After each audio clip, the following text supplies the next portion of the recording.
warahmatullahi wabarakatuh. Alhamdulillah rabbil alamin.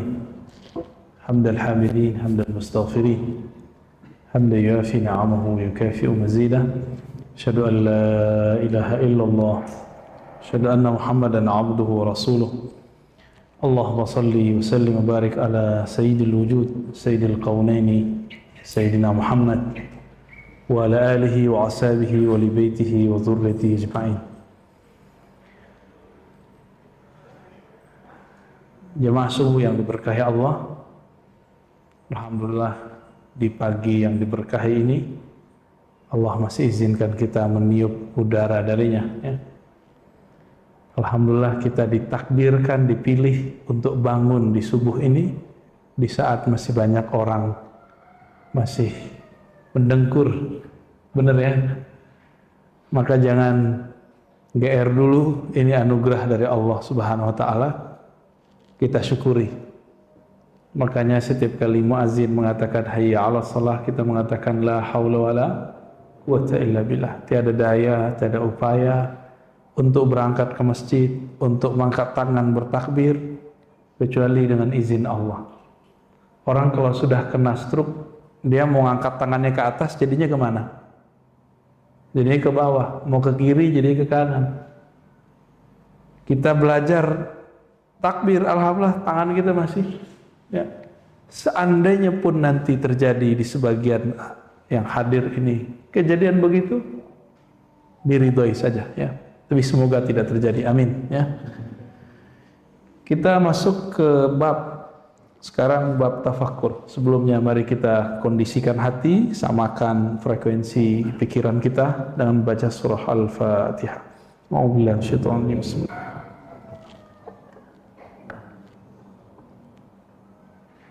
Bismillah. Sebelumnya kita membahas bab diam. Di dalam diam itu, seorang yang mengenal Allah, dia tidaklah kosong. Diamnya berharga. Yang orang katakan diam itu emas. Itu bab berikut ini yang disebut diamnya emas. Diam yang di dalamnya ada tafakkur. Maka bab yang akan kita pelajari pada pagi ini, itu babul ashir, bab yang ke-10. Ini enaknya kalau ngaji bahasa kita pakai kitab. Jadi saya nggak perlu menyiapkan tema. Temanya sudah dari kitab semua. Tinggal lanjut aja. Di pesantren kami begini Pak, tapi tiap hari. Maka kitab setebal ini ya bisa khatam cuma dalam beberapa kali pertemuan. Baca terus, baca terus, baca terus. Bacanya tidak hanya baca, tapi juga menghayati. Ya. Spirit pesantren itu saya bawa ke majelis. Harapannya masjid-masjid kita juga ada rasa-rasa santrinya, ya. Maka yang ngantuk-ngantuk udah tidur aja Pak, nggak apa-apa. Biarin aja saya ngomong sendiri. Insya Allah kalaupun tertidur, tidurnya di sini berkah. Bapak bangun-bangun, ya, ketiduran bangun lagi, itu udah hebat. Ya. Itu manusiawi. Tapi yang bisa bangun berarti nur malaikat dalam dirinya itu bangun. Karena di dalam diri kita ada sisi-sisi yang mirip dengan malaikat. Malaikat itu tidak tidur, tidak makan, tidak kawin. Maka kalau kita sanggup tidak tidur di saat orang tidur, itu sisi nur malaikatnya udah muncul. Tapi jangan senang dulu. Ya, sisi kemalaikatan ini bukan puncak, masih ada lagi puncak di atasnya. Ya, tapi itu sudah hebat. Malaikat tidur nggak Pak? Di kampus, yang pernah ngampus, yang pernah sekolah, kalau asik belajar, lupa nggak sama yang lain? Lupa.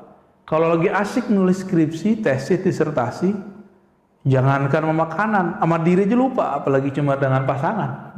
Bisa lupa. Ya. Itu baru keasikan akliyah, akal. Kalau keasikan qalbiyah lebih lagi asiknya. Imam Abu Hanifah tidak tidur 40 malam, 40 tahun. Sufyan Az-Tsauri begitu, Imam Malik begitu, Imam Syafi'i karena beliau tahu teknik-teknik juga begitu. Imam-imam dulu yang kita sebut namanya sekarang itu mereka-mereka yang dulu saat semua orang tidur dia nggak tidur. Ngapain? Bukan ngopi Pak, bukan. Bukan ngenet, bukan. Kalau kita kan ngenet ya, nge-YouTube, Thariqah al-Youtubiyah. Ya. Mereka ngapain? Mereka menghidupkan kolbu. Di kolbu itu ada singgasana malakutiyah, singgasana malaikat. Jadi malaikat itu kalau kita zikir dia datang Pak, masuk di situ. Dialah yang membisikkan kebaikan-kebaikan. Tapi hati-hati, di situ juga ada rumah syaitan. Jadi kolbu ini ada rumah syaitan juga. Kalau nggak diisi zikrullah, maka yang isi siapa? Syaitan, iblis, Azazil, tentara-tentaranya. Kenapa? Karena dulu syaitan itu dia bisa masuk ke dalam dunia kolbu, dunia malakut, dunia para malaikat. Tapi yang sudah ada dalam diri manusia, mereka sudah nggak diizinkan tembus ke langit. Yaudah, langitnya diri manusia. Jadi kalau orang nanya, mana langitnya diri manusia? Itu kolbunya.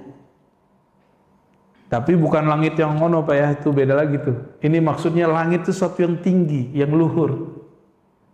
Kolbu kita adalah sesuatu yang sangat luhur sekali. Di sini cuma satu halaman lebih dikit. Kalau sempat kita terusin ke bab berikata tafakkara yatafakkaru tafakkuran. Udah jadi bahasa Indonesia bertafakkur. Udah sering nyebut kata tafakkur? Apa artinya?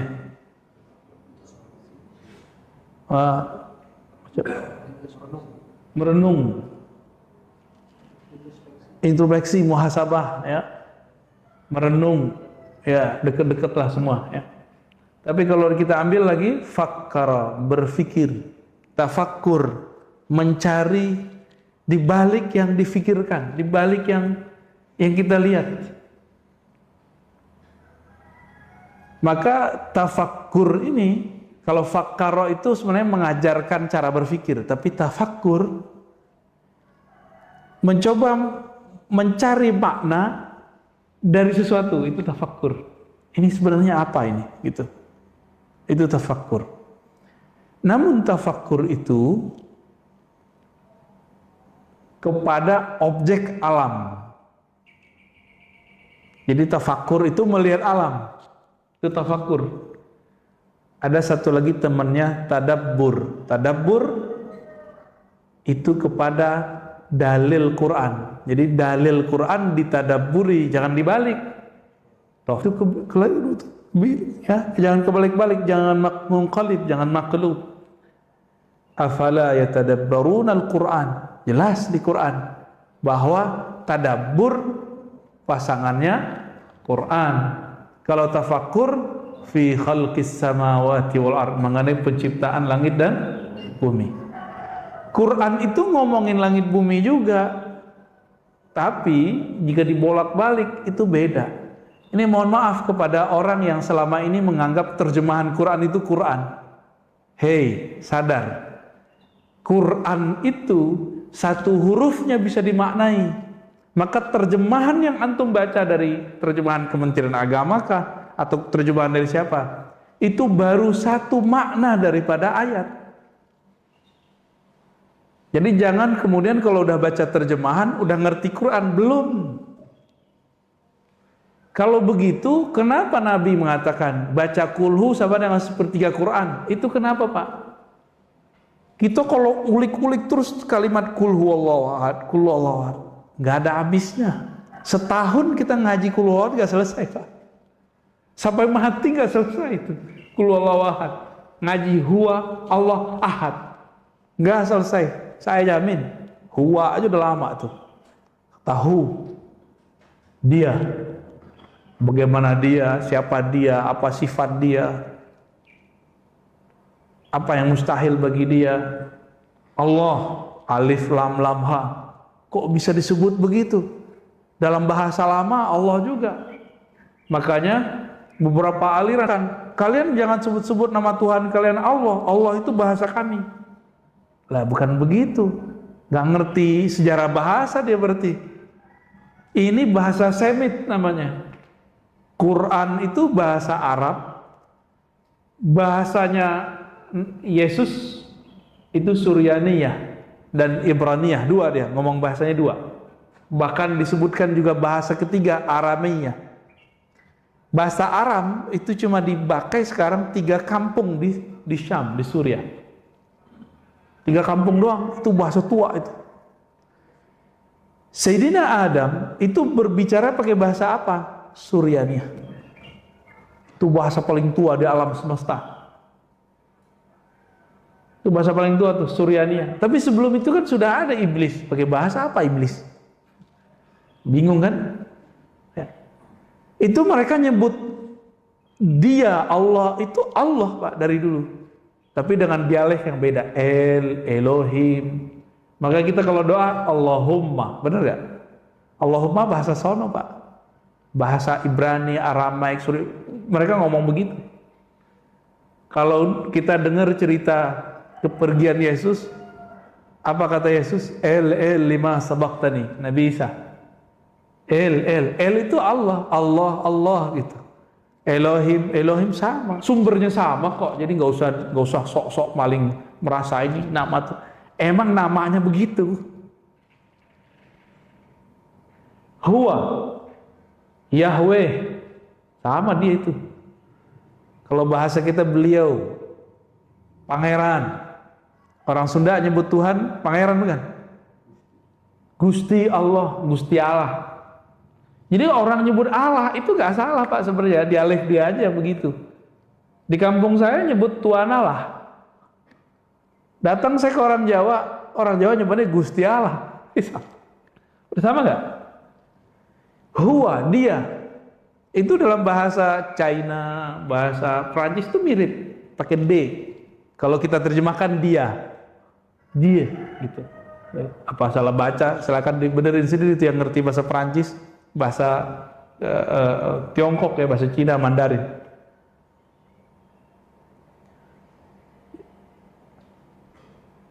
Jadi teks yang kita baca, lalu ada terjemahannya, itu baru satu makna. Kalau terus didalami, wajar kalau kulhu itu sepertiga Al-Quran. Jadi rumus-rumus begitu ada dalam Quran. Baca ini sama sepertiga Quran. Baca ini sama dengan Quran semua. Tapi nggak ada kan hadisnya? Baca satu surat sama dengan membaca semua Quran. Baca satu ayat sama dengan baca satu Quran. Nggak ada kan? Tapi oleh orang yang mengerti ilmu kulhu tadi, mereka tahu surat apa itu, ayat apa itu. Nggak boleh saya sebut Pak. Ya, ntar nggak mau baca Quran lagi. Ntar baca yang satu ayat itu aja. Salah paham. Maksudnya bukan begitu. Kedalaman satu ayat itu adalah kedalaman Al-Quran dari awal sampai akhirnya. Itulah maksud dari seorang imam ahli sholawat namanya Sidi Ahmad Tijani. Ini sering dinukil, dipelintir oleh kelompok anti sufi. Sidi Ahmad Tijani itu pernah berkalam, sholawat Al-Fatih lebih afdol dari Quran dibaca 6 kali khatam. Dibulilah, disesatkanlah kalam beliau ini. Padahal maksud beliau bukan begitu.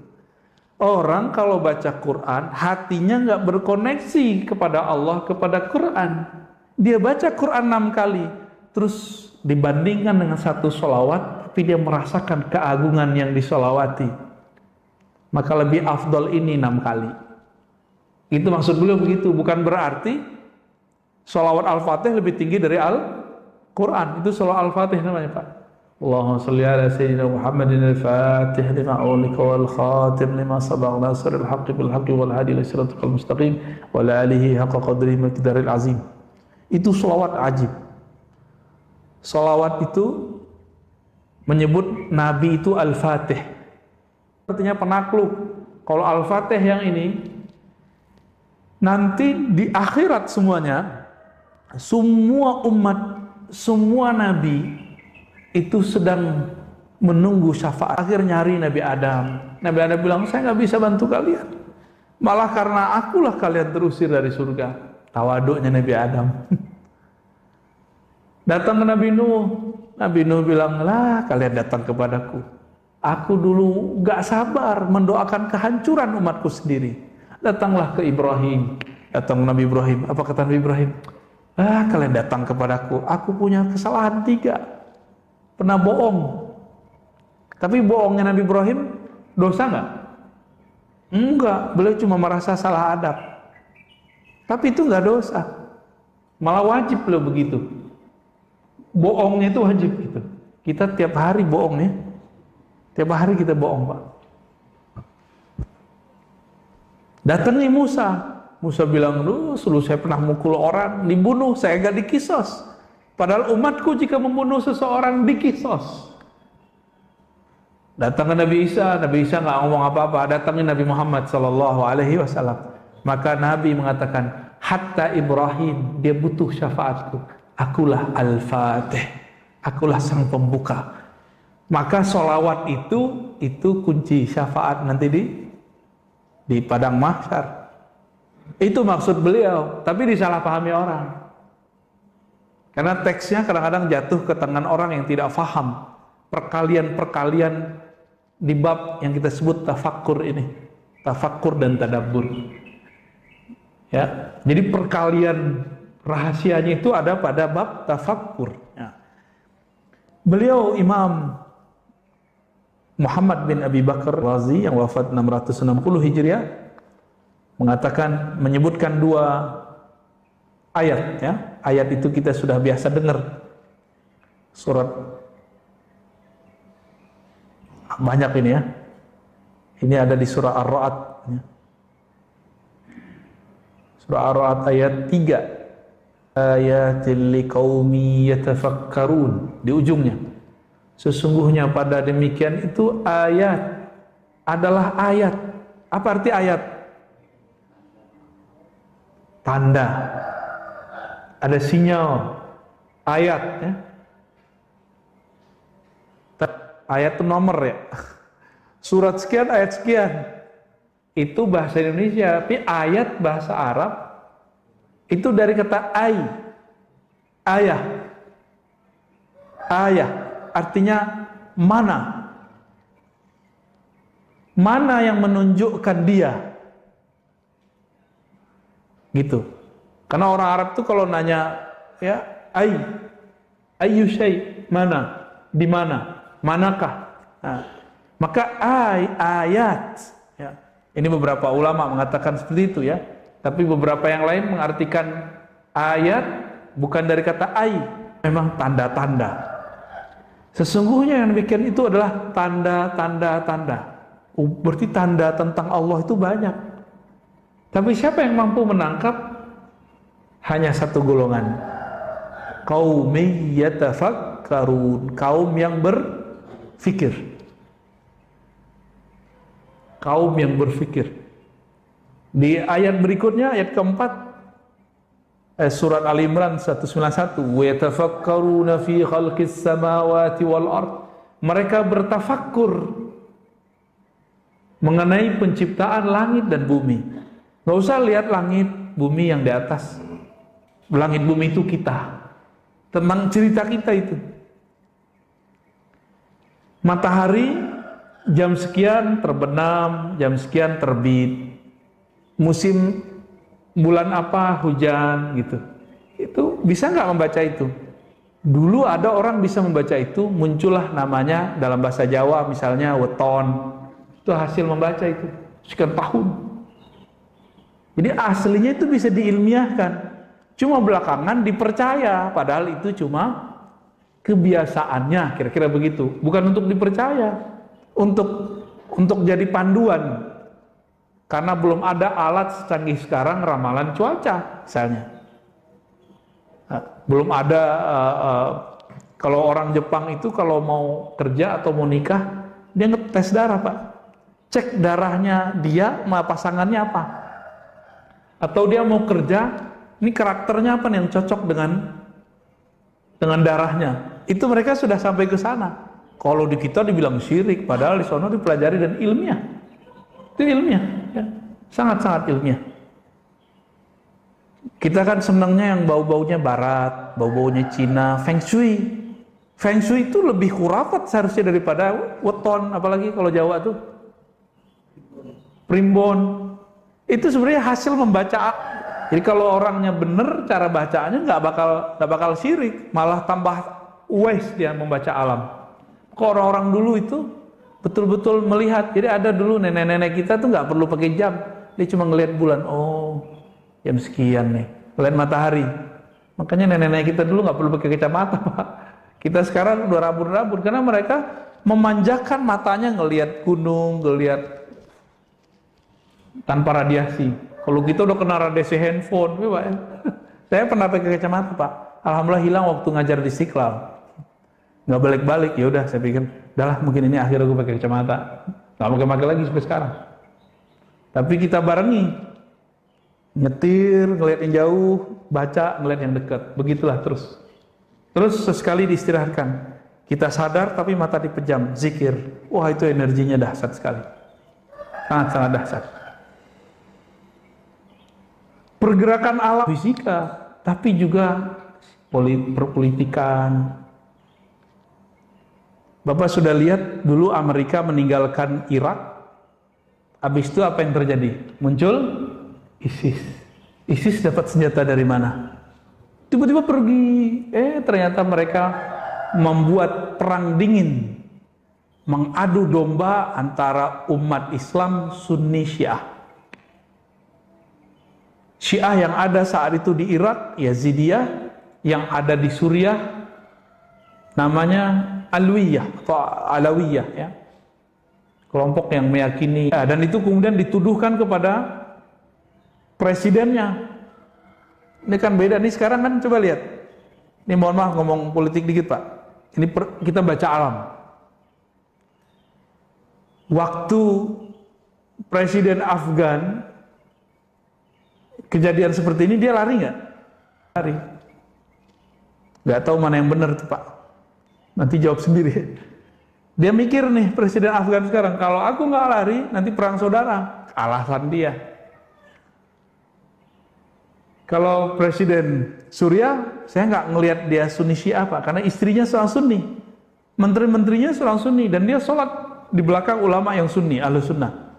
Guru-guru saya juga tuh, yang jadi khotib di sana. Terus Syiahnya di mana? Kita juga bingung. Ya. Ini memang black campaign untuk menghancurkan. Ternyata Suriah dulu nggak mau dijadikan negaranya tempat melintas ini gas, apa namanya?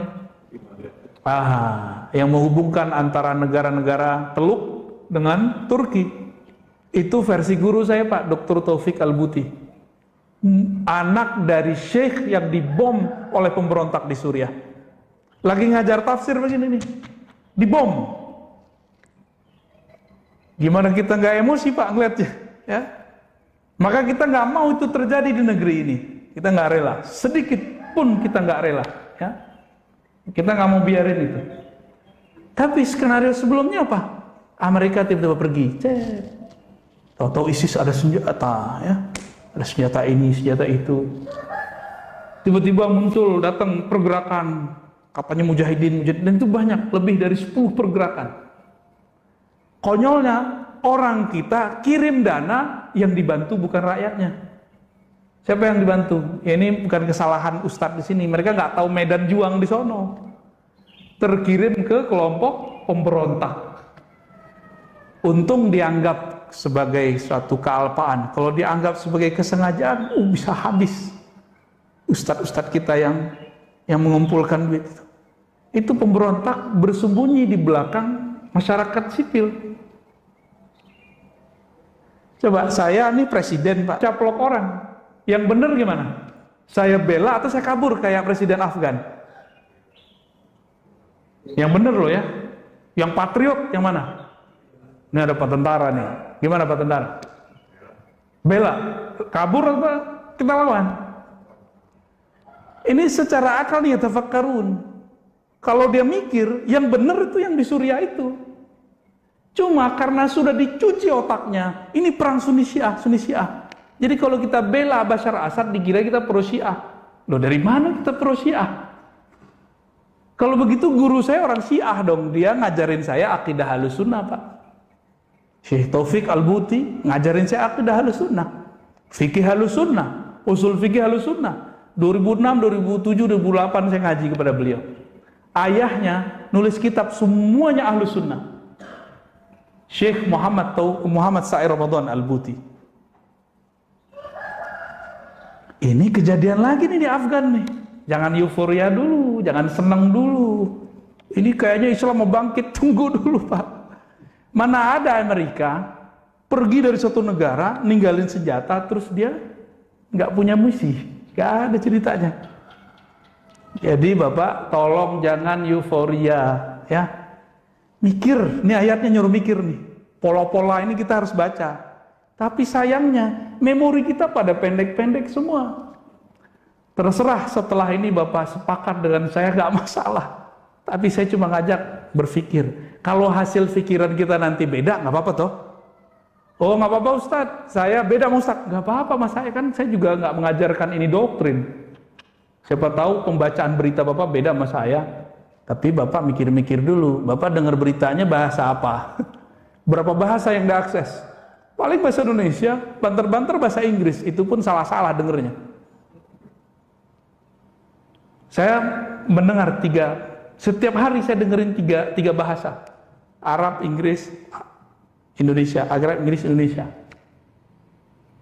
Kita pelototin terus. Kagetnya apa Pak? Apa yang bikin saya kaget? Taliban itu tadinya kita anggap, oh jangan-jangan ini Panji Al-Mahdi nih. Bagaimana mungkin jadi Panji Al-Mahdi? Mereka ini dari suku Fustun. Fustun ini Israel yang hilang. Bapak nggak percaya? Silakan buka beritanya. Buka hasil penelitian dan penjelasan orang-orang Yahudi, orang-orang Israel. Oh di situ yaudah kita tunggu aja dulu deh. Ya. Maka jubirnya namanya siapa? Zabihullah. Itu nama-nama, bukan nama-nama orang-orang Arab itu Pak. Bahasa Arab Zabihullah. Yahudi, Israel. Zabih. Apa arti Zabihullah? Nabi yang disembelih Allah. Kalau versi Israel kan itu Ishak. Ya. Kalau kita kan nggak ada ngasih nama anak kita Zabihullah. Itu gaya-gaya bahasa sana itu uslubnya. Sampai sekarang tradisi-tradisi itu masih ada di Pustun. Dulu kan kita sering dengar ya, Pustun gitu ya. Itu Pak mereka ini. Ini sekedar opini aja. Siapa tahu Bapak juga nanti nonton berita. Jangan cuma nonton TV One, Metro TV. Itu terlalu biasa Pak. Sesekali dengerin yang Arab, ngomong-ngomongan. Sadaqallahul azim. Paling gitu. Ya. Bukan gagah-gagahan Pak, beneran. Saya serius. Kita serius. Dulu terjadi, ini sunatullah, ngajak kita berpikir. Waktu terjadi di Suriah, Irak itu, saya hampir setiap hari saya dengar dari berita-berita sana. Emang simpang siur. Satu A, satu B. Ini pun opini saya bisa salah. Ya. Ini bisa salah, karena ini bukan suci ya. Ini kan baru usaha menangkap ini rahasia apa di sini nih. Tapi Bapak perang ideologi, komunis, lawan apa? Lawan liberal. Dulu liberal ya. Sosio apa ya, komunis sama ya syuyu'i ya. Ya apalagi itu macam-macam namanya. Nah, kalau sekarang beralih dari perang ideologi kepada perang teologi, dan itu sudah berhasil di Irak, berhasil di Suriah. Tapi alhamdulillah di Suriah guru-guru saya masih banyak yang hidup. Cuma ada anak yang dibunuh, ada ponakan yang dibunuh, ada guru dari guru kita mati. Siapa aja yang pro kepada negaranya dianggap Syiah dan kafir oleh orang di sini. Jadi 2013 Syekh Taufik Al-Buti guru kami yang Ahlussunnah ini, dia bukan orang Syiah. Dia bapaknya baru meninggal Pak, baru habis dibunuh sama kelompok pemberontak. Beliau diundang lah, saya cuma senyum melihat beliau nangis.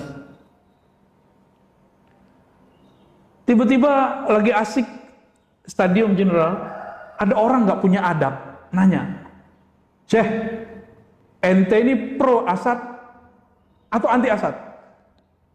Gitu kan nanya. Ente pro presiden ente atau anti? Beliau ini orangnya kalau ngomong bisa nangis, Pak. Ngomong bab sholat aja nangis, ngomong taharah nangis. Sekarang ditanya begitu sama anak kurang ajar dari Indonesia, nggak ada perasaan dia. Jadi ternyata pergerakannya hati-hati. Muncul kecenderungan di negeri ini, kalau beda politik, beda iman. Ya, berarti ada bibit-bibitnya di negeri kita ini. Beda politik, beda iman. Bener gak? Udah muncul belum 2019? Muncul.